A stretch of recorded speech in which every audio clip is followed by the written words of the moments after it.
Baxın uşaqlar, mən neçə gün öncə sizdən soruşdum ki, kim hansı peşəni xoşlayır? Mən polis. Hər bir uşağın özünün gələcəklə bağlı arzuları var, niyyətləri var. Allah hər birinizi arzunuza çatdırsın.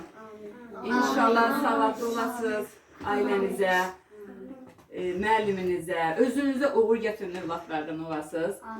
Hər birinizin seçdiyi peşə çox gözəldir. Amma ən gözəl odur ki, əsası odur ki, həmin peşəyə çatmaq üçün sevərək oxuyasınız. Sevərək, qəlbən, ürəkdən çalışasınız ki, sizlər bu peşənin sevərək yerinə yetirən sahibkar olasınız. Alqışlayıram, bir daha bayramınız mübarək olsun.